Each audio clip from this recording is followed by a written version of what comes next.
Hello champions. PGBP में आज हम करने जा रहे हैं अपने क्लास नंबर 2।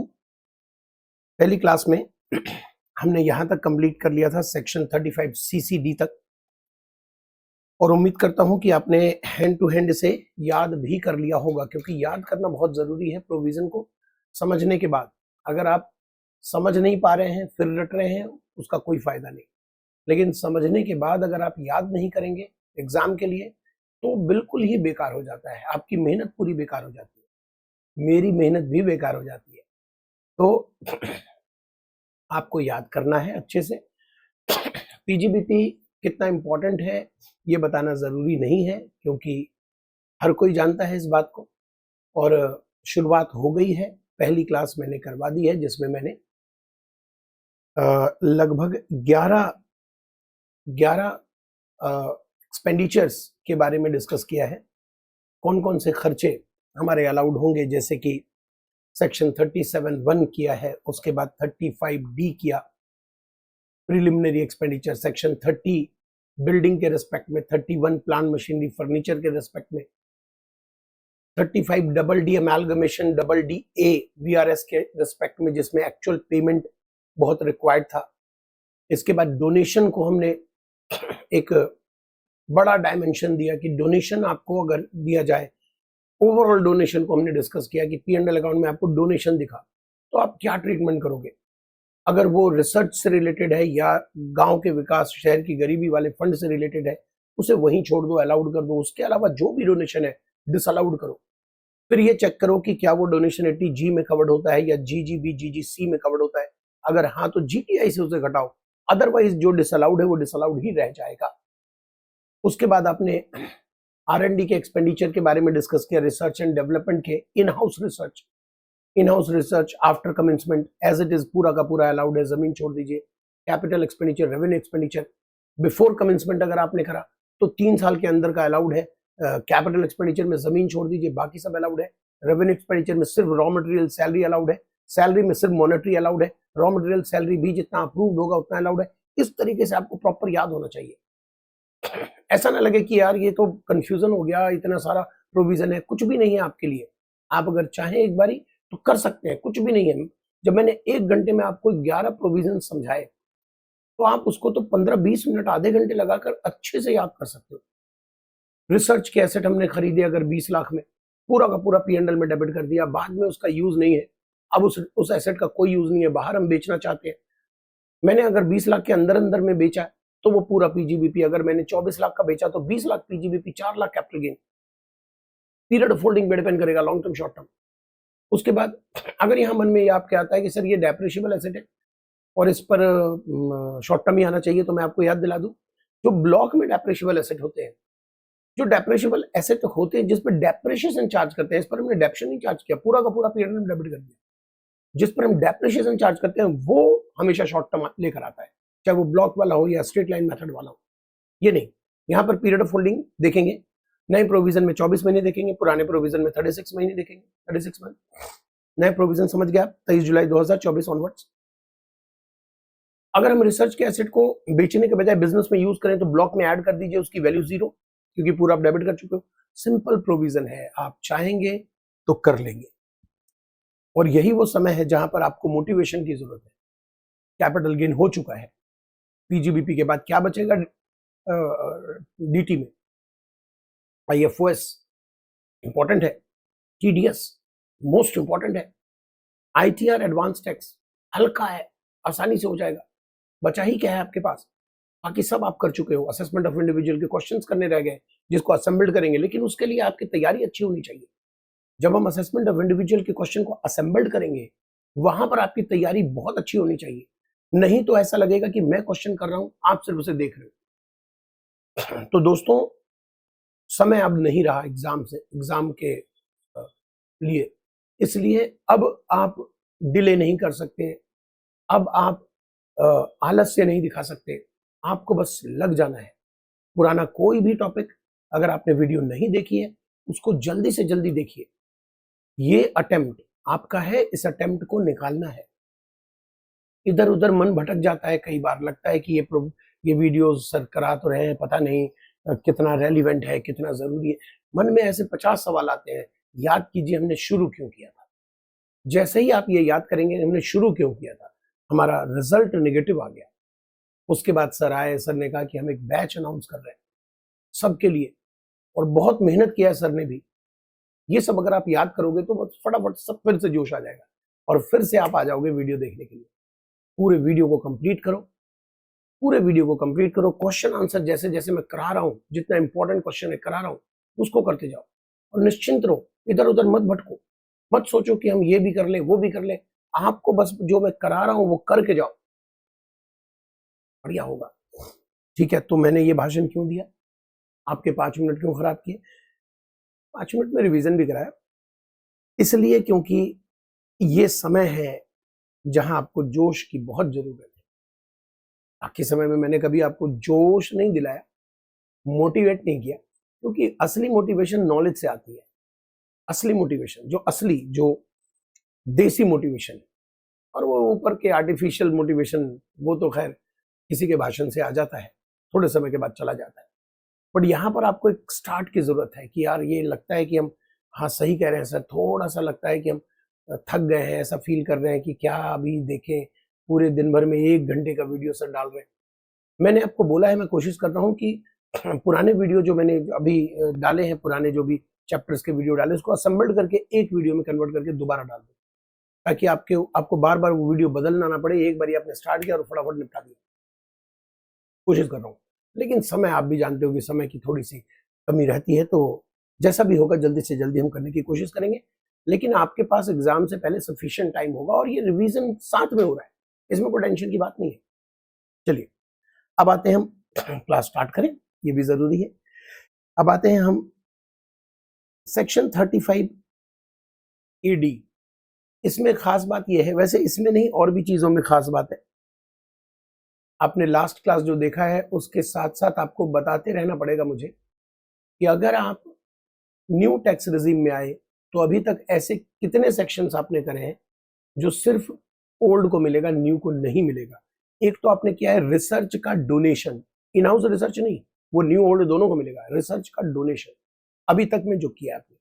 और दूसरा एक CCC अभी पीछे निकल गया, CCC यहां पर आप मेंशन कर दो, no deduction under new tax regime. आपको ये याद दिलाने की जरूरत नहीं है कि अगर क्वेश्चन कंपनी और पार्टनरशिप फर्म के P&L का आ गया तो वहां पर क्या न्यू क्या ओल्ड, वहां तो क्यों न्यू ओल्ड होता नहीं। इंडिविजुअल HUF इनके लिए है, और AOP में सर्टन AOP यानी AOP excluding cooperative society BOI इनके लिए है। 35 AD यहां भी आपको मैं याद दिला दूं, ये बड़ा इंपॉर्टेंट है। 35 AD बहुत इंपॉर्टेंट है, एग्जाम में मुझे लगता है कि वो 35 AD के क्वेश्चन डालेंगे।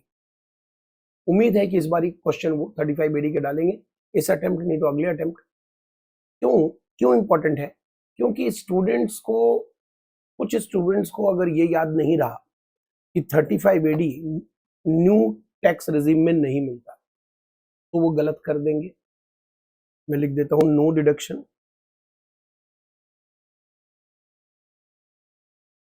Under section 35 AD under. अगर ये याद नहीं रहा तो गलती कर देंगे, और जिनको ये याद रहा वो भी गलती कर देंगे। तो बताइए, दोनों ही अगर गलत कर दें तो गए काम से। समझाता हूं, पहले समझिए 35 AD है क्या। 35 AD क्या है? अगर आप स्पेसिफाइड बिजनेस करते हो,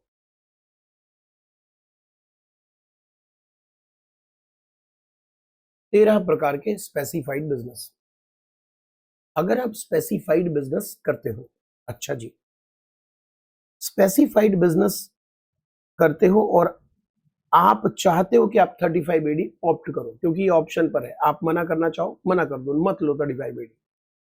तो यहां पर अगर आप स्पेसिफाइड बिजनेस में आपने अगर कैपिटल एक्सपेंडिचर किया, कैपिटल एक्सपेंस किया, जिसमें जमीन अगर आपने खरीदी, गुडविल आपने खरीदी, इनकर्ड किया, अपने आप आया वो तो वैल्यू जीरो होती है। फिर दूसरे कंपनियों के सिक्योरिटीज खरीदे,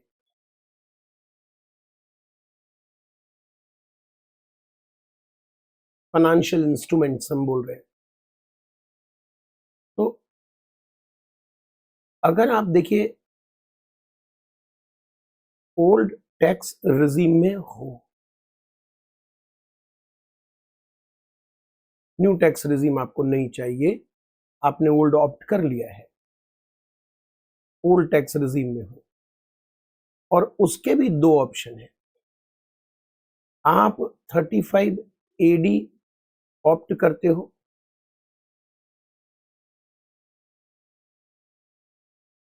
नहीं ऑप्ट करते हो। और अगर आप न्यू टैक्स रिजीम में हो तो आपको ऑप्ट करना नहीं करना आपके मर्जी पर है ही नहीं, आपकी मर्जी पर नहीं है। अब यहां देखो, हाँ नोट कर लेना या कर रहे हो तो साथ में, ये बहुत इंपॉर्टेंट है, यहां पर एग्जाम में क्वेश्चन आएगा ही आएगा और बच्चे गलती करते ही करते हैं। करने का कारण भी बताऊंगा आपको। जैसे आप ओल्ड टैक्स रिजीम ले रहे हो, न्यू नहीं ले रहे, ठीक है, और 35 एडी ऑप्ट कर रहे हो, तो लैंड के लिए आपको कुछ भी अलाउड नहीं है, गुडविल के लिए कुछ भी अलाउड नहीं है, फाइनेंशियल इंस्ट्रूमेंट के लिए कुछ भी अलाउड नहीं है। इसके अलावा आपने कोई भी कैपिटल एक्सपेंडिचर किया, एनी अदर कैपिटल एक्सपेंस अगर आपने किया, तो वो कैपिटल एक्सपेंस आपको पूरा का पूरा अलाउड हो जाएगा, 100% अलाउड हो जाएगा। जैसे आपने कोई एसेट खरीदे, building, plant, machinery, furniture, building, plant, machinery, furniture, intangible asset, except goodwill obvious है, any asset except land obvious है, ये आपको 100% अलाउड है। लेकिन अगर आप ऑप्ट नहीं करते तो आपको इसका डेप्रिसिएशन अलाउड होगा। ऑप्ट अगर नहीं करते तो ये तो आपको वैसे भी नहीं अलाउड है, ये तो आपको कहीं भी नहीं अलाउड है। लेकिन अगर आप न्यू टैक्स रिजीम में आते हो तो आपको इसका डेप्रिसिएशन तो अलाउड होगा ना, एसेट खरीद रहे हो, डेप्रिसिएशन क्यों नहीं अलाउड होगा। अब देखो, मान लो आप 35 डी के खर्चे कर रहे हो, मान लो आप 35 डी के खर्चे कर रहे हो, मान लो आप 35 DDA के खर्चे कर रहे हो, मान लो आप 35 CC के खर्चे कर रहे हो। तो यहां पर देखो 35 ये 100% अलाउड है, और ये अलाउड है as per section 35 D, as per section 35 D, ये 100% अलाउड है। ये अलाउड है एज पर सेक्शन देखो ये न्यू और ओल्ड में तो डबल डी तो आएगा ही नहीं। देखो ये तो मैंने यूं ही लिख दिया है, क्योंकि न्यू ओल्ड में ये वाली चीजें बन ही नहीं सकती, क्योंकि कंपनियों को 35 डबल डी अप्लीकेबल होता है, और कंपनी के लिए क्या ओल्ड क्या न्यू। हाँ ये जरूर हो सकता है कि ऑप्ट करना चाहती है कंपनी 35 AD, नहीं ऑप्ट करना चाहती है, ये मर्जी होगी। अब ट्रिपल सी में अगर आप आ गए और एग्जाम ने अगर ट्रिपल सी वाला खर्चे डाल दिए, जो कि देखो अभी तक नहीं डाला है ऐसा इतना टफ, तो यहां आपको 100% अलाउड है, यहां आपको 1/5 अलाउड, यहां पर भी 100% अलाउड होता है 35 CCC में। नहीं ऑप्ट करना चाहते हो तो भी ट्रिपल सी में 100% अलाउड है। यहां पे आपको 1/5 अलाउड हो रहा है, यहां पर आपको 1/5 अलाउड हो रहा है, लेकिन यहां नोट अलाउड है, क्योंकि न्यू टैक्स रिजीम में 35 ट्रिपल सी अलाउड नहीं होता। इसके बाद अगर हम बात करें रेवेन्यू खर्चे अगर आपने किए, और लिख देता हूं any other expense, any other capital expense, तो आपको 100% अलाउड है। यहां पर एज पर प्रोविजन अलाउड है, पता नहीं कौन सा प्रोविजन आप कर रहे हो, किस सेक्शन में कवर कर रहे हो, यहां पर भी एज पर प्रोविजन अलाउड है। आप समझ लो कि जो आप तो इंटरमीडिएट के स्टूडेंट हो, फाइनल के स्टूडेंट्स के लिए ये ज्यादा इंपॉर्टेंट हो जाता है, ये जो मैंने बना कर दिया है, क्योंकि आपके एग्जाम में इतना टफ उन्होंने नहीं डाला है। लेकिन नॉलेज तो आपको ये होनी चाहिए, आप इसमें क्लैरिटी लेकर आओगे। रेवेन्यू एक्सपेंस है तो रेवेन्यू एक्सपेंस 100% मैं नहीं लिखूंगा, मैं लिखूंगा एज पर प्रोविजन। मुझे क्या मालूम कि रेवेन्यू एक्सपेंस आपने कौन से किए हैं, प्रोहिबिटेड अंडर एनी लॉ है तो क्या करूंगा मैं, 100% थोड़ी लिख दूंगा, मैं लिखूंगा एज पर प्रोविजन, क्योंकि ये 35D ने नहीं कवर्ड, एडी ने नहीं कवर्ड किया है, बस इतनी बात है। बस मुझे इतनी बात लिखनी है कि 35AD का कवरेज नहीं है ये, 35AD का जो कवरेज है वो ये कवरेज है, बस ये है 35AD, और कोई कवरेज नहीं है 35AD का, बाकी सब आप अपने हिसाब से चेक कर लो। लिखा हुआ स्पेसिफाइड 13 प्रकार के खर्चे revenue expenditure as per normal provision आपको लेना पड़ेगा। कैपिटल एक्सपेंडिचर में land, building, financial instrument not allowed, other expenditure 100% allowed, PNL में डेबिट करोगे। आफ्टर कमिटमेंट में कोई प्रॉब्लम नहीं है, जब खर्चा कर दो अलाउड कर देंगे, लेकिन बिफोर कमिटमेंट में फर्स्ट ईयर आपको इसे कैपिटलाइज करना पड़ेगा बुक्स ऑफ अकाउंट्स में। अगर बुक्स ऑफ अकाउंट्स में आप कैपिटलाइज करोगे, कैपिटलाइज मतलब सिर्फ एंट्री मारनी है कैपिटल नेचर वाली, तो वो अलाउड हो जाता है। रिस्ट्रिक्शन बहुत इंपॉर्टेंट है इसमें, रिस्ट्रिक्शन बहुत इंपॉर्टेंट है, वेरी इंपॉर्टेंट। अगर आपने 10,000 रुपए से ज्यादा प्रेस्क्राइब्ड बैंक मोड में पेमेंट नहीं किया तो वो खर्चे 35AD में नहीं आएंगे, 35AD में नहीं आएंगे। तो फिर क्या होंगे, तो फिर क्या होंगे, नॉर्मल प्रोविजन से अलाउड होंगे। 35AD नहीं है, नहीं अलाउड है, नहीं अलाउड है। नॉर्मल तो जो भी, मान लो नॉर्मल भी मना कर रहा है, जैसे कि 40 कैपिटल A3 10,000 से ऊपर कैश मना करता है रेवेन्यू खर्चे के लिए, तो मना है। लेकिन अगर कैपिटल खर्चे के लिए कोई 10,000 से ऊपर कैश नॉर्मल प्रोविजन में भी अलाउड अगर है, अगर, तो यहाँ अलाउड होगा। हम 35AD नहीं देंगे आपको, बस सीधी बात यह है कि 35AD आपको अलाउड नहीं होगा। यहाँ लिखा हुआ है कि अगर आप 35AD ऑप्ट नहीं करना चाहते तो मत करो, फिर आपको जो खर्चे हैं वो 35AD के हिसाब से तो 100% अलाउड होते हैं, लेकिन अगर आप नहीं करना चाहते तो नॉर्मल प्रोविजन जो है, नॉर्मल प्रोविजन उसमें जो भी लिखा हुआ है वैसे अलाउड होगा। क्या सर स्पेसिफाइड बिजनेस के नाम एग्जामिनर पूछ लेता है क्या? बिल्कुल, एक बार ही तो पूछा हुआ है दोस्त, तो क्या दूसरी बार नहीं पूछ सकता? वो पूछ सकता है भाई, बहुत दिन हो गए, वो पूछ सकता है। तो आप इसमें से क्या करें, 5 तो रट ले, 5 कोई सा भी, और ज्यादा खुश है तो 7 रट ले, आसान आसान सा रट ले। जैसे कि मुझे ये आसान लग रहा है, ये आसान लग रहा है, ये आसान लग रहा है ना, ये आसान लग रहा है, ये आसान लग रहा है, ये आसान लग रहा है। इजी इजी नाम है, 1 2 3 4 5 6 रटवा दिया। और आप ये देखो, ये आसान है 7, तो नाम रटना चाहो तो ये 7 रट सकते हैं। अब देखिए हमारे सेक्शन 36(1) में 36(1) खर्चे अलाउड का आखिरी सीरीज है, इसीलिए इसका नाम है अदर डिडक्शंस, क्योंकि यहां पर किसी एक खर्चे की बात नहीं हुई। अभी तक आप जितने सेक्शन पढ़ रहे हो वो पर्टिकुलर किसी एक खर्चे को टारगेट करता है, लेकिन ये किसी एक खर्चे को टारगेट नहीं करता, ये कहता है अदर डिडक्शंस। और इसके बाद वाला जो सेक्शन है वो आता है जनरल डिडक्शंस। तो ये समझ लीजिए बताया गया खर्चा आखिरी है 30 से लेकर 36(1), उसके बाद आ जाता है 37(1) जो कहता है अदर डिडक्शन। 36(1) में देखिएगा, बड़ा सावधानी बरतिएगा, आप नंबरिंग कर लीजिए और नंबरिंग करके रख लीजिए कि उंगलियों पर इतने खर्चे आपको याद होने चाहिए। उंगलियों पर ABCD को छोड़िए और 1 2 3 4 बोलिए, 1 2 3 4 5। तो आपको ना रिवीजन में याद आएगा कि हमने इतने खर्चे हमारे उंगलियों पे आ रहे हैं कि नहीं। 6 7 8 9 10 11। सर ये क्लॉजेस हैं क्या? नहीं, क्लॉजेस नहीं है, ये भी मैंने ABCD लिखा है, अगली बार 1 2 3 4 लिख दूंगा। अभी क्या होता है ना कि 13 14 ऐसे तो नंबर लेकर चल ही रहा हूं मैं, अब फिर 1 2 3 4 डाल दूं तो वो कंफ्यूजन आ जाता है, इसलिए ABCD डाला है। तो कितने हो गए जी टोटल?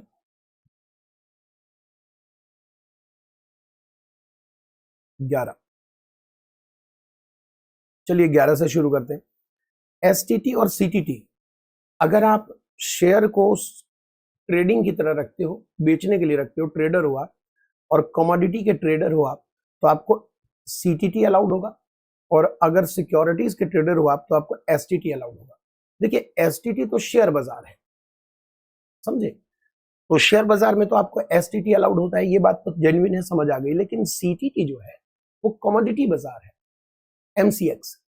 और वहां पर कमोडिटीज आप खरीदते हो बेचते हो, खरीदते हो बेचते हो, उसका सीटीटी अलाउड होता है। लेकिन ये किसको अलाउड होगा? या तो आप ट्रेडर हो कमोडिटीज के, साथ में अगर मान लो कि आप एक बिजनेस कर रहे हो, कमोडिटी ट्रेडिंग का काम कर रहे हो, फिजिकल ट्रेडिंग का काम कर रहे हो, फिजिकल, तो भी अगर कमोडिटी एक्सचेंज से चीजें खरीदी बेची और आपने सीटीटी पे किया तो वो आपके पीएनएल में डेबिट हो सकता है। सीटीटी और एसटीटी पीएनएल में तब डेबिट होगा जब आप इसके ट्रेडर हो, खरीद बेच का कार्य है आपका। फैमिली प्लानिंग प्रमोशन, इनके खर्चे प्रैक्टिकल लाइफ में तो देखने को नहीं मिलते हैं आजकल, क्योंकि वैसे लोग फैमिली प्लानिंग के लिए अवेयर हैं, लेकिन एग्जामिनर के क्वेश्चन में जरूर देखने को मिलते हैं। क्यों? क्योंकि यहां पर स्टूडेंट्स धोखा खा सकता है। जैसे कि पहली गलती क्या हो सकती है कि आपने ध्यान दिया हो तो जो कंपनी है सिर्फ उनको अलाउड है, नॉन कंपनी को अलाउड ही नहीं है। Family planning promotion amongst employee company को अलाउड है, नॉन कंपनी को अलाउड ही नहीं। तो क्वेश्चन अगर फर्म इंडिविजुअल वगैरह का आ गया, फैमिली प्लानिंग प्रमोशन के खर्चे हैं, चाहे रेवेन्यू हो कैपिटल हो, अलाउड ही नहीं है। कंपनी को रेवेन्यू 100% अलाउड है, कैपिटल 1/5 अलाउड है। अब यहां पर प्रॉब्लम ये आती है कि जैसे पीएनएल अकाउंट है, उन्होंने ये दे दिया कि नेट प्रॉफिट आ रहा है 6 लाख और फैमिली प्लानिंग प्रमोशन के खर्चे उन्होंने दे दिए 5 लाख डेबिट, एडजस्टमेंट में डाल दिए, out of which ₹1 lakh is revenue nature, या कभी कभी डाल देते हैं out 1 lakh is capital nature, कुछ भी डाल देंगे। आपका काम क्या है कि डेबिट कितना है वो देखो और होना कितना चाहिए वो देखो। जैसे 5 लाख में 1 लाख रेवेन्यू है तो ये तो 1 लाख डेबिट होना चाहिए, बचा 4 लाख, 4 लाख का 1/5 80,000 डेबिट होना चाहिए। तो टोटल कितना आपको डेबिट मिलना चाहिए? 180। एक्स्ट्रा कितना डेबिट है? 4 3 20। तो आपको 3 20 से अपने खर्च, अपने इनकम को इंक्रीज करना पड़ेगा। 3 20 का खर्चा डिसअलाउड है, इनकम इंक्रीज करना पड़ेगा। इस तरह से आपको काम करना है। ठीक है जी, डन। बैड डेट्स आपको अलाउड होता है लेकिन उसकी शर्तें हैं, वो शर्त यहां दी हुई है। बैड डेट्स आपको अलाउड है लेकिन उसकी शर्तें हैं। शर्त क्या है बैड डेट्स की? जो पर्टिकुलर डेटर का नाम है उसको आप राइट ऑफ करोगे अपने पीएनएल अकाउंट में, यानी आपकी entry Ram account, bad debt account debit to Ram होना चाहिए। आपकी एंट्री होनी चाहिए bad debt account debit to Ram, ये एंट्री नहीं होनी चाहिए bad debt account debit to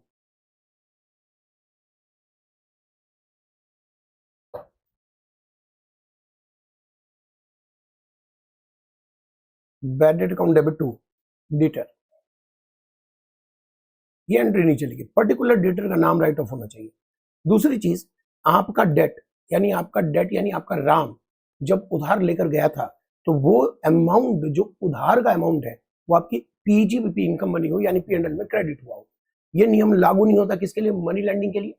क्योंकि मनी लैंडिंग अगर बैंक करेगी लोन देगी तो लोन को तो पीएनएल में क्रेडिट करेगी नहीं, इनकम बनाएगी नहीं।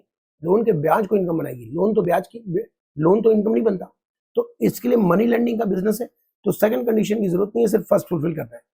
बेटा इसमें कई बार क्या आता है, 2 नंबर की थियरी आ जाती है, छोटी सी कहीं थियरी आ जाती है कि बैड डेट्स अलाउड है कि नहीं, अलाउेबल के प्रोविजंस बताओ। तो आपको ये बताना है कि 2 कंडीशन, और 2 कंडीशन में दूसरा condition not applicable for money lending business. तो provision for bad debts allowed नहीं है, reserve for bad debts allowed नहीं है। क्यों? क्योंकि इसमें आपने डेटर को तो, इसमें तो आपने बैड डेट ही नहीं एक्सेप्ट किया कि बैड डेट है, आपने बोला कि बैड डेट हो सकता है।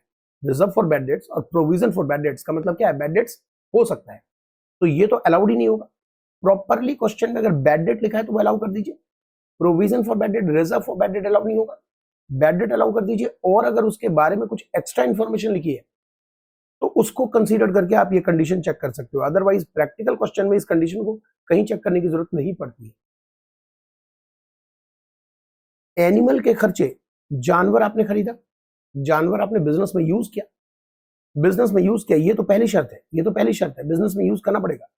फिर एनिमल के खर्चे कब अलाउड होंगे? जब वो मर जाए या यूजलेस हो जाए। बिजनेस में काम का नहीं है, यूजलेस हो गया, मर गया, आप उसको बेच दीजिए। अगर यूजलेस है तो एज इट इज बेच दीजिए, मर गया तो बॉडी बेच दीजिए। बेच कर जो पैसे आए या पैसे लगे, क्या पता बॉडी डिस्पोज करने में कुछ एक्स्ट्रा पैसे लगे, कितने में खरीदा था, बेचने पर क्या हुआ, कुछ आया या कुछ गया, उन सब का नेट कर लीजिए, नेट।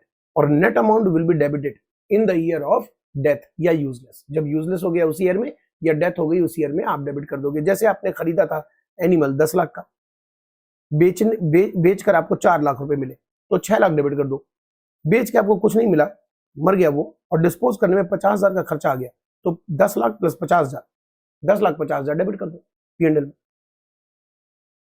6 और 7 अभी 2 मिनट के लिए रहने देंगे। देखिए, जीरो कूपन बॉन्ड के ऊपर जो क्वेश्चन बन सकता है वो सेपरेटली क्वेश्चन ड्रॉ होता है, क्योंकि कंपनी के पीएनएल आपको शायद ही देंगे, तो सेपरेटली एक क्वेश्चन बन सकता है कि जीरो कूपन बॉन्ड का ये चीजें की गई है, कंपनी ने किया है, आप बताइए कितना डेबिट होगा। तो जीरो कूपन बॉन्ड में सबसे पहला काम क्या करना है आपको, कब इश्यू हुआ और कब रिडीम होगा, उसके नंबर ऑफ मंथ्स चेक कीजिए। क्या चेक करेंगे बेटा? मंथ्स, ईयर नहीं, क्या चेक करेंगे? Months. Number of months check करेंगे, नंबर ऑफ मंथ्स, ये बहुत जरूरी है। आप पहले क्या चेक करेंगे? Number of months. Number of month check करेंगे, कितने महीने का रिडम्पशन है, और टोटल चेक करेंगे, टोटल डिस्काउंट कितना है। जैसे जीरो कूपन बॉन्ड की फेस वैल्यू है 1000, इशू किया है 640 में, तो आप देखिए एक जीरो कूपन बॉन्ड का डिस्काउंट कितना हो गया जी? एक जीरो कूपन बॉन्ड का डिस्काउंट हो गया 360। 5000 बॉन्ड इशू किया है तो टोटल डिस्काउंट हो गया 18 लाख। आपने इशू की डेट और रिडम्पशन की डेट 3 साल हमारे काम का नहीं है, हमें इसे मंथ में कन्वर्ट करना है, क्योंकि लॉ में प्रोविजन में मंथ्स का जिक्र है, ईयर का नहीं, तो 36 महीने हो गए। अब आपको क्या करना है, जो उनकी लाइफ है उससे टोटल डिस्काउंट को डिवाइड कर दीजिए। एक महीने में कितना डेबिट होगा ये आपको निकल के आ गया। अब यहां पर चेक कीजिए कि आपका पहला साल कौन सा है जीरो कूपन बॉन्ड का, 2020-21, ये पहला साल है। अब पहले साल में यहां पर आपने इशू किया 20/7/20 को, तो कितने नंबर ऑफ मंथ्स हैं, और यहां पर नंबर ऑफ मंथ्स कितने हैं वो काउंट करने के लिए आपको 15 दिन और ज्यादा को 1 महीना मानना है। तो यानी 20/7 से अगर आप जोड़ेंगे तो 7वें महीने में 10 दिन बच रहा है, 11 दिन छोड़ना पड़ेगा। 8, 9, 10, 11, 12, 1, 2, 3, 8 महीने दिख रहे हैं मुझे। तो 8 महीने के लिए जो 50,000 पर मंथ आपका था वो डेबिट हो जाएगा पीएनएल में। 12 महीने यहां दिख रहे हैं, 12 महीने यहां दिख रहे हैं, अंतिम में यहां पर आपने रिडीम कर दिया, यहां रिडीम किया यानी 19/7 को, तो यहां पर 7वें महीने में 19 दिन है, तो 1 महीना काउंट कर लीजिएगा। तो अप्रैल, मई, जून और 7वां महीना पूरा काउंट हो जाएगा, क्योंकि 15 दिन और उससे ज्यादा होने पर 1 महीना काउंट करते हैं। अप्रैल, मई, जून और एक आ जाएगा जुलाई, 4 महीने। ये भी चेक कर लीजिएगा कि ओवरऑल आपका वही महीना आ रहा है कि नहीं। 36 महीने बन रहे हैं, तो यहाँ 4 महीने के हिसाब से आपको डेबिट करना है। ये प्रेजेंटेशन आपको करनी पड़ेगी एग्जाम में। 3 नंबर मान लीजिए, 4 नंबर मान लीजिए, मैक्सिमम इसके ऊपर नहीं बनेगा। तो क्वेश्चन बन सकता है और आपको इस हिसाब से आंसर करना है। इसके बाद हमारे पास है इंटरेस्ट ऑन लोन जो बिजनेस प्रोफेशन के लिए लिया जाए, दैट विल बी अलाउड। लिखा है सब्जेक्ट टू 43B। इसका मतलब क्या हुआ, आईटीआर के ड्यू डेट से पहले आप इस ब्याज को पे कर दो, नहीं तो अलाउड नहीं होगा। आईटीआर के ड्यू डेट से पहले इस ब्याज का पेमेंट होना जरूरी है। ये आउटस्टैंडिंग अगर है, अगर ईयर में ही आपने पे कर दिया तो बहुत बढ़िया है, लेकिन अगर आउटस्टैंडिंग है तो आईटीआर के ड्यू डेट तक अगर आप इसे पे करोगे तभी अलाउड होगा, नहीं तो अलाउड नहीं होगा। उसी तरह बोनस कमीशन जो एम्प्लॉय को देते हो वो 43B के सब्जेक्ट टू अलाउड होगा। मतलब बोनस कमीशन टू एम्प्लॉय भी 43B में आता है। 43B में जो भी खर्चे कवर्ड होते हैं वो अलाउड कंडीशनल होते हैं। क्या कंडीशन है, जिस ईयर का खर्चा है या तो उस ईयर में आपका एक्चुअल पेमेंट होना चाहिए, नहीं तो उस ईयर का जो असेसमेंट ईयर है उसके आईटीआर के ड्यू डेट तक आप पे कर दो, तभी अलाउड है, नहीं तो अलाउड नहीं होगा। ओके। यहां पर एक और बहुत इंपॉर्टेंट है कि अगर बोनस कमीशन अदर पर्सन को दिया गया है, आज तक एग्जाम में नहीं आया लेकिन जिस साल आएगा उस साल मुसीबत खड़ी कर देगा। बोनस कमीशन आपने एम्प्लॉय को नहीं दिया, किसी एजेंट को दिया है और वो आपका एम्प्लॉय नहीं है, और वहां पर बोनस कमीशन आपको अलाउड होना चाहिए क्योंकि बिजनेस के लिए किया है। अगर वहां उन्होंने आउटस्टैंडिंग बोनस कमीशन छोड़ दिया, आईटीआर की ड्यू डेट तक भी पे नहीं हुआ, तो आप घबराइएगा नहीं, वो अलाउड है पूरा का पूरा, क्योंकि 43B किसको कवर कर रहा है? एम्प्लॉइज ड्यू, वो एम्प्लॉय है ही नहीं। ऐसे बोनस कमीशन आपको आउटस्टैंडिंग बेसिस पर भी अलाउड हो जाएंगे। उसी तरह एम्प्लॉय का जो हेल्थ है, अगर आपने कैश में पेमेंट किया है तो अलाउड नहीं है, लेकिन क्रॉस चेक से, देखिए बड़ा अजीब है, कहीं कहीं पर प्रेस्क्राइब्ड बैंक मोड लिखा होता है, वहां पर क्रॉस चेक नहीं चलेगा, वहां अकाउंट पे ही चेक चलेगा, वहां बियरर चेक नहीं चलेगा, अकाउंट पे ही ड्राफ्ट, अकाउंट पे ही cheque, net banking, debit card, credit card, ये चलेगा। लेकिन यहां क्या लिखा है? अदर देन कैश, मतलब कि क्रॉस चेक भी चलेगा,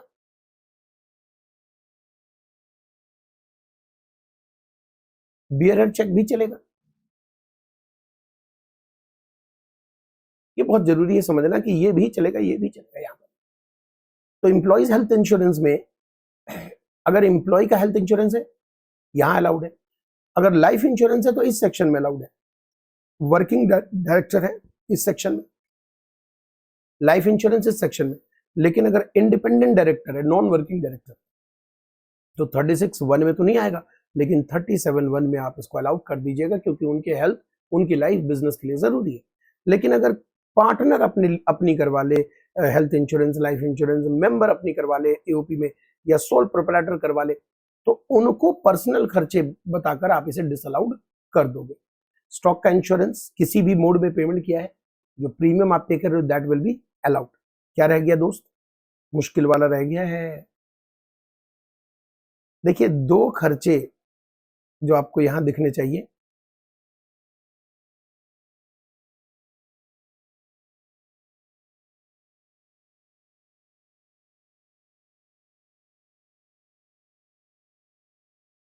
सिक्स और 7।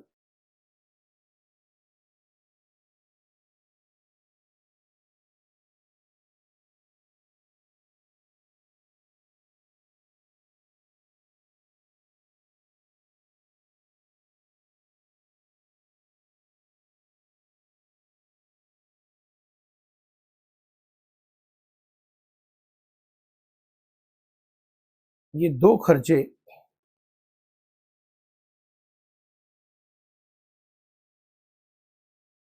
बहुत अच्छे से समझिएगा।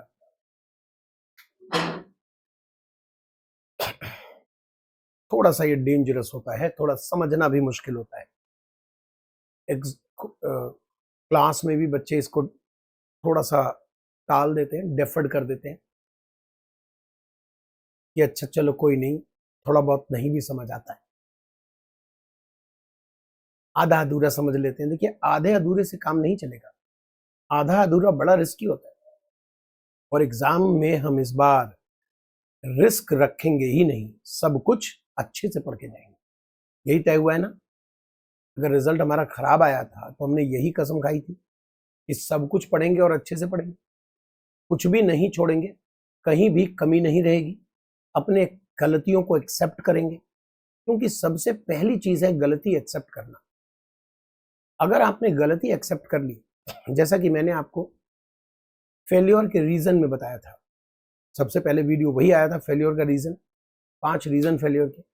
उसमें सबसे पहली बात मैंने आपको क्या कही थी कि अगर आपसे पूछा जाए कि क्यों फेल हुए और आपके तो पता नहीं, तो फिर तो वही चीज वापस होगी, वही वापस दोहराया जाएगा। अगर आपको पता ही नहीं है तो फिर तो वही चीज वापस होगी। इसलिए ये जानना जरूरी है कि गलती क्या हुई, कमी कहां रह गई। अगर हमें ये पता चल जाए तो आधा काम हो जाता है। ये बात कहावत नहीं है, एक्चुअल में होता है। कहावत में आपने सुना होगा ना, बीमारी का पता चल गया तो समझो आधा इलाज हो गया। ये कहावत में सुना होगा आपने कि लोकोक्ति है कि बीमारी का अगर पता चल गया तो समझो आधा इलाज हो गया, कईयों के मुंह से सुना होगा आपने, बट ये फैक्ट है। आप सोचते हो कि जब बीमारी का पता चला आधा इलाज कैसे हुआ? क्योंकि बीमारी का पता चलने से आपका इलाज सही दिशा में चल रहा है, अदरवाइज तो पता नहीं क्या इलाज कर रहे हो। जब आप कहते हो कि हमको पता ही नहीं भाई साहब हम क्यों फेल हुए, पीजीबीपी में कुछ कमी, आपके तो कोई कमी नहीं है, पीजीबीपी तो ठीक है हमारे। जब आप एक्सेप्ट नहीं करोगे अपनी गलतियों को, आपको वो बारीकियां नहीं समझ आएगी कि यहां पर मैं कॉम्प्रोमाइज करता हूं। ये वही जगह है जहां आप क्लास में भी कॉम्प्रोमाइज करते, थोड़ा सा चल जाएगा यार कोई नहीं, वही थोड़ी सी चीज दिक्कत करती है एग्जाम में। कॉम्प्रोमाइज नहीं करना इस बार। मैं ये नहीं कह रहा कि ये छठा सातवां बहुत इंपॉर्टेंट है भाई, ऐसी बात नहीं कर रहा। मैं कह रहा हूं कॉम्प्रोमाइज करना ही क्यों, एग्जाम के लिए इंपॉर्टेंट है नहीं है क्या फर्क पड़ता है, सर तो बता ही रहे इंपॉर्टेंट कहाँ कहाँ है एग्जाम के लिए, लेकिन ये तो कंफर्म है कि प्रैक्टिकल लाइफ में ये सारी चीजें जरूरी है, और हमें तो प्रैक्टिकल लाइफ में प्रैक्टिस भी करना है टैक्स में, अगर मन लग गया तो चलिए छठा नंबर कहता है कि जो एम्प्लॉयर का कंट्रीब्यूशन है आरपीएफ में, अप्रूव्ड सुपरएन्युएशन फंड में, नोटिफाइड पेंशन फंड में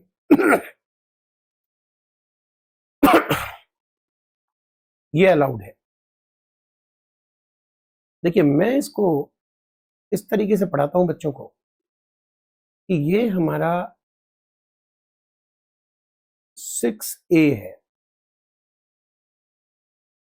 और ये 6B है, हालांकि दोनों के साथ लिखा है 43B, subject to 43B, 6A और 6B दोनों में लिखा है, लेकिन 6A और 6B में फर्क ये है कि 6A एम्प्लॉयर किसी कानून के ऑब्लिगेशन के अंतर्गत कंट्रीब्यूशन दे रहा है, आरपीएफ है, सुपरएन्युएशन फंड अप्रूव्ड है, एनपीएस है, जबकि 6B एम्प्लॉयर अपने लिक्विडिटी की चिंता को ध्यान में रखते हुए बनाता है ये फंड।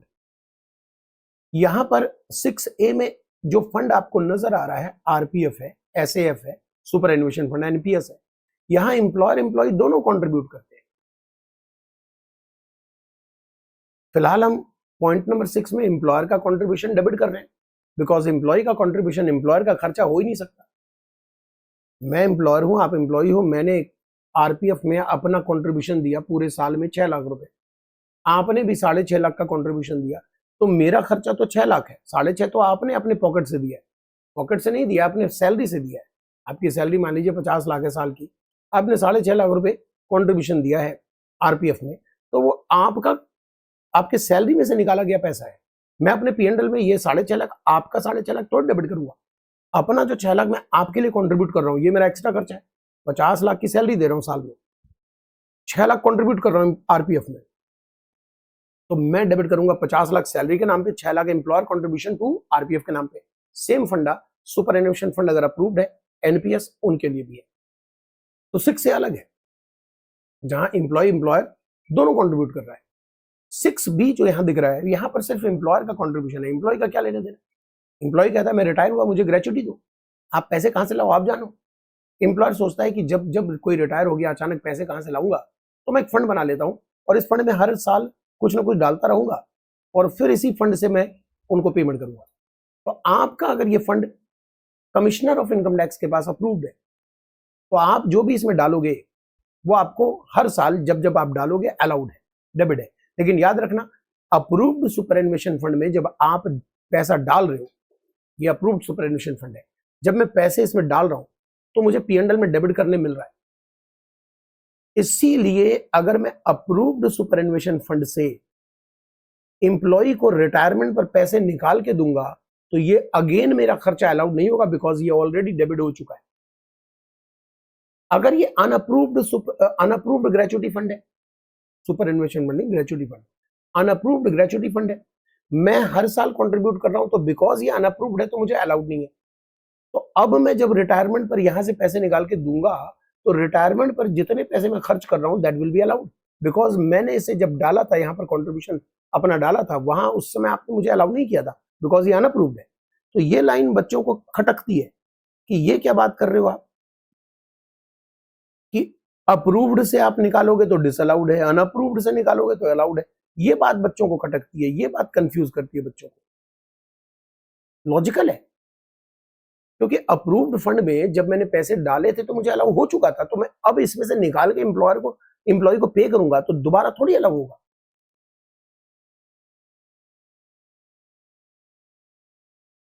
ठीक है, मान लीजिए मैंने ग्रेचुटी फंड नहीं बनाया, मुझे लिक्विडिटी की चिंता नहीं है, फिर क्या होगा, फिर ग्रेचुटी का एक्सपेंस रिटायरमेंट पर अलाउड हो जाएगा। एम्प्लॉय रिटायर होता है, डेथ हो जाती है, मेरा ग्रेचुटी जितना बनता है that will be allowed, actual payment करूं ना करूं क्या फर्क पड़ता है। लेकिन अगर मैंने फंड बना दिया तो मुझे पेमेंट करना जरूरी है, मतलब डिपॉजिट करते समय कैश को निकाल के जमा कराना जरूरी है। यहां देखने वाली बात यह है कि यूआरपीएफ में एम्प्लॉयर का कंट्रीब्यूशन अलाउड नहीं है, अनअप्रूव्ड सुपर एन्युएशन फंड में एम्प्लॉयर का कंट्रीब्यूशन अलाउड नहीं है। ये देखने वाली बात है। ओके, यहां पर मोस्ट इंपॉर्टेंट जो अमेंडमेंट आया है, इससे एग्जामिनर क्वेश्चन पूछ सकता है। एनपीएस में हम मैक्सिमम सैलरी का 14% अलाउड करेंगे एम्प्लॉयर कंट्रीब्यूशन। जब आप 80CCD पढ़ रहे थे तो वहां 14% वहां भी था, लेकिन वहां था कि अगर एम्प्लॉय ने न्यू टैक्स रिजीम ऑप्ट किया है तब एम्प्लॉयर का कंट्रीब्यूशन 14% तक 80CCD में अलाउड है। लेकिन यहां पर new tax regime, old tax regime opt किया नहीं किया उससे मतलब नहीं है। एम्प्लॉयर का कंट्रीब्यूशन P&L अकाउंट में एम्प्लॉयर डेबिट कर सकता है मैक्सिमम 14% ऑफ सैलरी। सैलरी का मतलब यहां पर क्या है, बेसिक और डीए फॉर्मिंग पार्ट, बेसिक और डीए फॉर्मिंग पार्ट, बस ये है सैलरी का मतलब। इसके ऊपर एक क्वेश्चन भी बना है, वो क्वेश्चन भी आपको कवर करना पड़ेगा, मैंने रखा है, आपको दिखाता हूं, यहां नहीं आगे दिखाऊंगा। ओके, अब आइए 7वें नंबर पे। 7वां नंबर कहता है कि चाहे प्रोविडेंट फंड कैसा भी हो, चाहे आरपीएफ हो, यूआरपीएफ हो, चाहे सुपर एन्युएशन फंड कैसा भी हो, अप्रूव्ड हो, अनअप्रूव्ड हो, चाहे एनपीएस हो, चाहे कोई भी स्टाफ वेलफेयर फंड हो, कोई फर्क नहीं पड़ता। यहां जो एम्प्लॉई का कंट्रीब्यूशन है, एम्प्लॉई खुद अपने हाथों से जमा नहीं कराता। एम्प्लॉई का कंट्रीब्यूशन एम्प्लॉयर का खर्चा नहीं है, लेकिन एम्प्लॉय अपने हाथों से जमा नहीं कराता, वो एम्प्लॉयर को देता है जिम्मा कि आप मेरे सैलरी से काट के हमारे तरफ से ये जमा करा दो। तो चूंकि एम्प्लॉयर आपकी सैलरी से काटता है तो गवर्नमेंट कहती है जैसे ही आपने काटा एम्प्लॉयर की हम इनकम बना देंगे, P&L अकाउंट में क्रेडिट कर देंगे सेक्शन 224(10) में। और एम्प्लॉयर को धमकी दी जाती है कि अब आप इसे टाइमली जमा करा दो। प्रोविडेंट फंड एक्ट है तो प्रोविडेंट फंड एक्ट के हिसाब से, सुपर एन्युएशन फंड के हिसाब से, एनपीएस एक्ट के हिसाब से प्रॉपरली ड्यू डेट में आप जमा करा दो, अदरवाइज आपको इनकम हमने बना दी है और आपका खर्चा अब अलाउड नहीं होगा। तो यहां पर ये अलग चीज है, एम्प्लॉय का कंट्रीब्यूशन एम्प्लॉयर का खर्चा होता ही नहीं, लेकिन सरकार कहती है जैसे ही एम्प्लॉयर ने एम्प्लॉय की सैलरी से काटा जमा कराने को, वैसे उसकी इनकम बना देंगे और समय पर जमा करा दो तो खर्चे में डेबिट कर देंगे, स्क्वायर ऑफ हो गया। लेकिन अगर समय पर नहीं जमा कराओगे इनकम बनी रह गई, समस्या हो गई, पिटाई हो गई। ये था हमारा सेक्शन 36(1). लगभग हमने 20-25 मिनट लगाए हैं एक सेक्शन में, तो बहुत अच्छे से इसको समझिएगा। अब आते हैं डेप्रिशिएशन। देखिए डेप्रिशिएशन आपने मेरे से पढ़ा है तो आपको मालूम है कि हम कैसे उसको कैलकुलेट करते हैं। हम एज पर लॉ कैलकुलेट करते हैं। लॉ में जो भाषा लिखी गई है उसका यूज करते हैं। ओपनिंग डब्ल्यूडीबी में हम ऐड करते हैं, परचेज नहीं ऐड करते, हम ऐड करते हैं actual cost of asset acquired, minus हम सेल नहीं लिखते, हम लिखते हैं मनी पेबल, जो लॉ में लिखा है। अगर आपने मुझसे नहीं पढ़ाई की है तो भी घबराने की जरूरत नहीं है, मैं बता दूंगा कि कहां पर हम एज पर लॉ वाली चीज लिखते हैं ताकि एग्जामिनर के पास अच्छा इंप्रेशन आए। आप चाहें तो उसे नॉर्मली एडिशन और सेल दिखा सकते हैं। आइए, डेप्रिशिएशन में अगर आप पावर जनरेटिंग अंडरटेकिंग है तो आपके पास चॉइस है कि आप एसएलएम डब्ल्यूडीबी कोई भी ले सकते हो, लेकिन याद रखिएगा पावर डिस्ट्रीब्यूटिंग कंपनी नहीं, generating company. Generating and distributing both activity कर रहे हो तो भी जनरेटिंग इज इंपॉर्टेंट। तो पावर जनरेटिंग अंडरटेकिंग के लिए एसएलएम और डब्ल्यूडीबी ऑप्शनल होता है, हम थोड़ी देर में सीखेंगे उसको। और अदर एसएससी के लिए डब्ल्यूडीबी मैंडेटरी है। डब्ल्यूडीबी में ब्लॉक ऑफ एसेट का कंसेप्ट हम यूज करते हैं, सेक्शन 32(1)(2) का इस्तेमाल करते हैं। डेप्रिशिएशन 32(1)(2) हम पहले डब्ल्यूडीबी सीख रहे हैं। Depreciation is allowed at prescribed rate. Rate कहां लिखा हुआ है? रूल नंबर 5 में। क्या एमसीक्यू में पूछ सकते हैं? पूछ सकते हैं।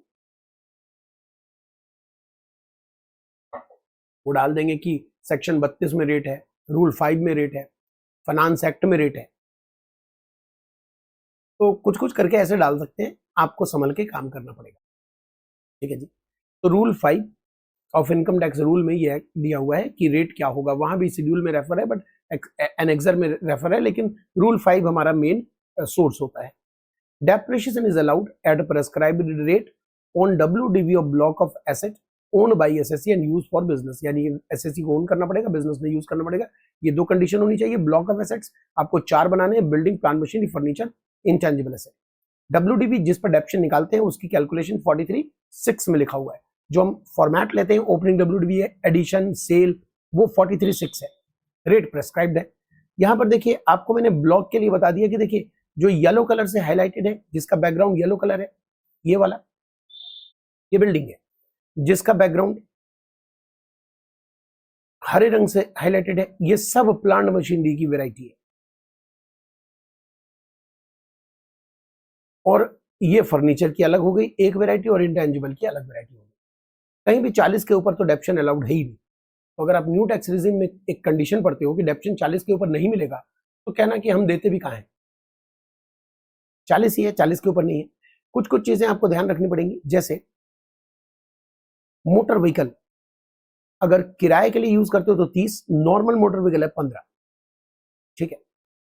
इसके बाद एक मोटर व्हीकल वाला चीज और याद रखना पड़ेगा, समस्या आई है कि अगर मोटर व्हीकल आपने खरीदा है इस पीरियड में और इस पीरियड के पहले यूज कर स्टार्ट कर दिया, तो किराए के लिए जो अगर टैक्सी की तरह यूज करते हो तो 30 मिलता था, लेकिन 15 बढ़ा देंगे। और नॉर्मल है तो 15 मिलता था, तो 15 बढ़ा देंगे। ये रूल है। इंटेंजिबल एसेट में गुडविल कहीं से भी नहीं आएगा, चाहे आप कितना भी खरीद लो। बाकी सब तो आते हैं। प्लांट में शिप भी आएगा, व्हीकल भी आएगा, बुक्स भी आएंगे, साइंटिफिक अपरेटस भी आएगा, सर्जिकल इक्विपमेंट भी आएगा, लेकिन एनिमल नहीं आएंगे, क्योंकि एनिमल के लिए तो हमने देखा अलाउड कैसे होता है।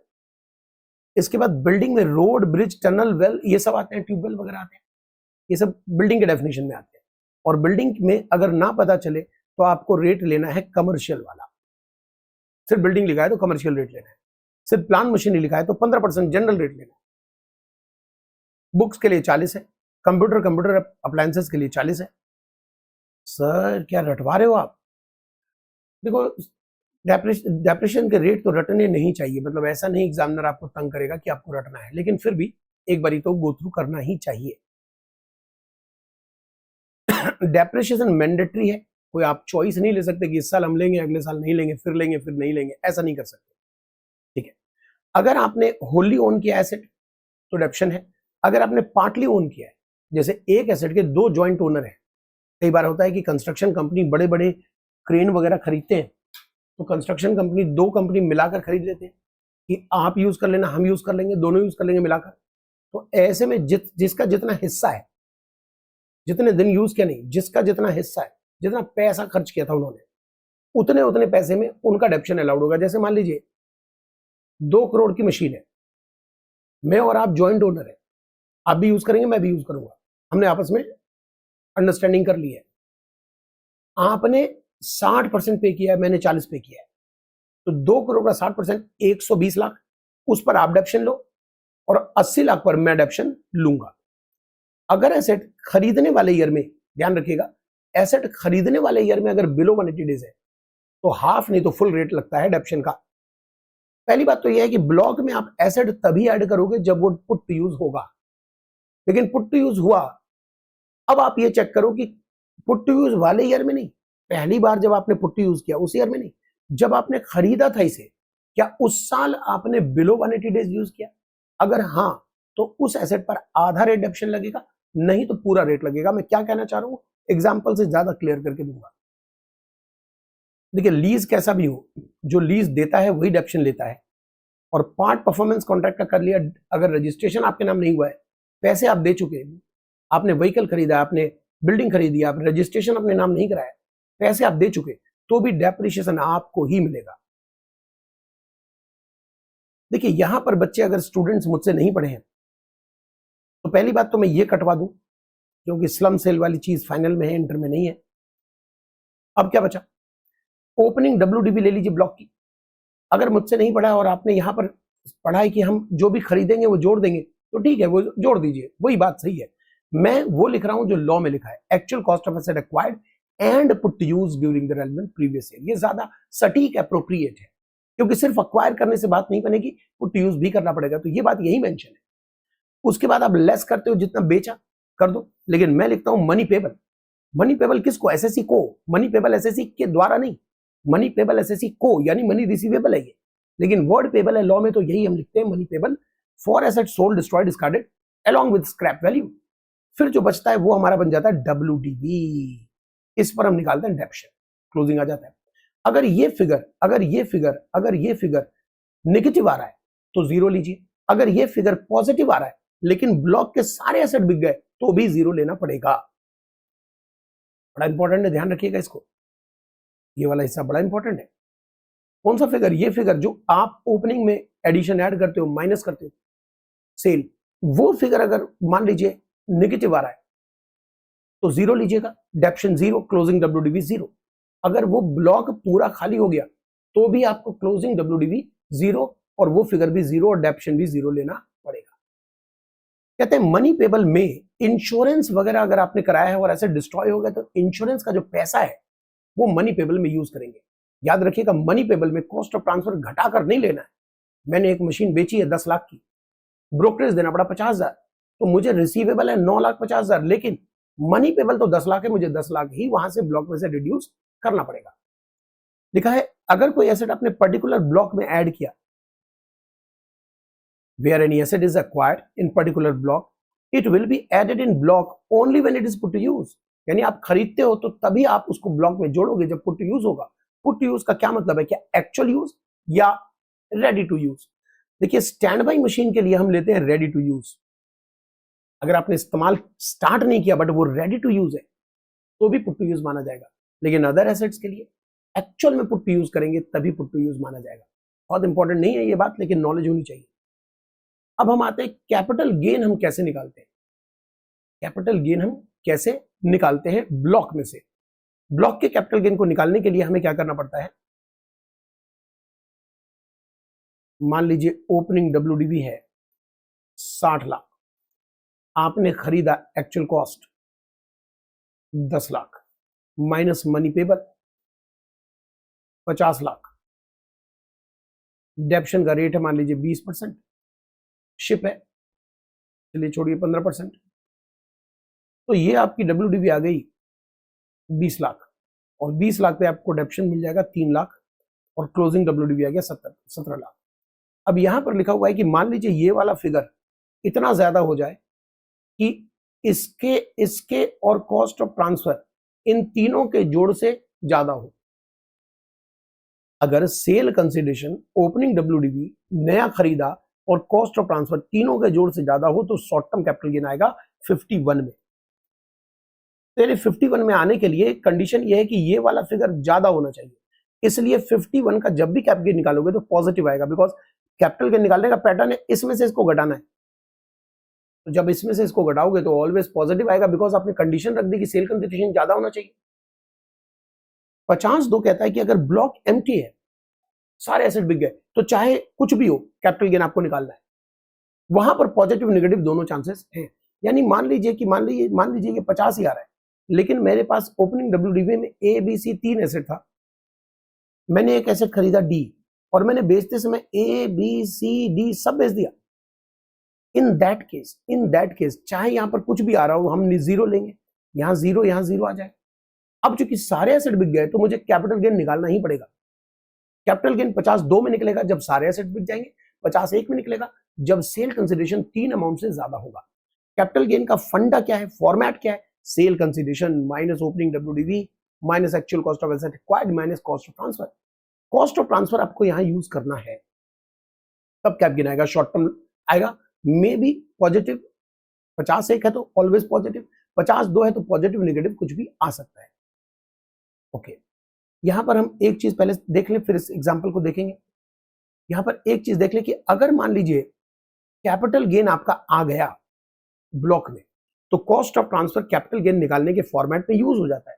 लेकिन अगर मान लीजिए कैपिटल गेन आया ही नहीं, सारे एसेट्स बिके ही नहीं, और जो बिका उसकी सेल कंसिडरेशन उन 3 फिगर से ज्यादा नहीं है, तो ऐसे में आप कॉस्ट ऑफ ट्रांसफर का क्या करोगे?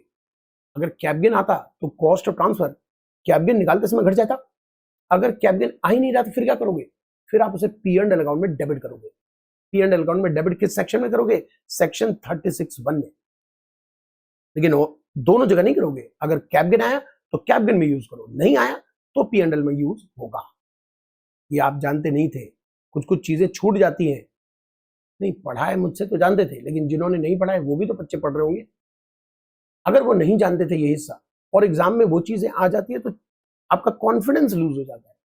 एक भी चीज अगर आपको लगता है ना क्वेश्चन में कि नहीं आ रहा है मुझे, ये क्या क्वेश्चन पूछ दिया, प्रॉब्लम ये नहीं है कि वो नंबर गए, प्रॉब्लम ये है कि आपका उस समय जो कॉन्फिडेंस लूज होता है वो बाकी नंबर को भी इफेक्ट करता है, बाकी क्वेश्चन को भी इफेक्ट करता है। इसीलिए मेरा कहना है कि सब कुछ पढ़ के जाओ, अच्छे से पढ़ के जाओ। आप समझे? ये आप फील करोगे तो आपको लगेगा कि मैं फैक्ट बोल रहा हूं, मैं गलत नहीं बोल रहा हूं। ओके देखिए, अब ये जो एग्जाम्पल है ये आपको करना चाहिए, बढ़िया एग्जाम्पल है, आपको करना चाहिए। और जब आप करें तो वीडियो को आगे देखें। देखिए ओपनिंग WDV 70 है, तो चलिए मैंने ओपनिंग तो ले लिया 70। अब मैंने H नाम का एसेट खरीदा 20 का, तो 20 ऐड कर दूंगा, लैंग्वेज तो हम लिखेंगे ही, 20 ऐड कर दूंगा। पुट टू यूज अगर नहीं होता इस साल तो मैं ये 20 नहीं ऐड करता, अगले साल होता तो मैं इस साल ऐड नहीं करता। अब मान लीजिए कि खरीदने वाले ईयर में H कितने दिन यूज हुआ, 17/10 के बाद बिलो 180 डेज, तो इस पर जब मैं डेप्शन निकालूंगा तो हाफ रेट निकालूंगा।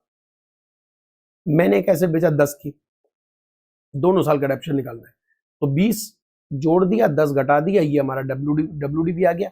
चूंकि मैंने ये पुट टू यूज आधा किया है तो मैंने 10 का आधा 5 डेप्शन निकाला, बाकी जो बच गए इसके बाद 80 में से 20 दिया, 60 रहे, उस पर पूरा निकाला, ये हमारा डेप्शन आ गया, क्लोजिंग WD भी आ गई। अगले साल कुछ खरीदा नहीं, कुछ बेचा नहीं, तो ये एज इट इज आ जाएगा, और यहां पर आपने डेप्शन निकाल दिया 10%,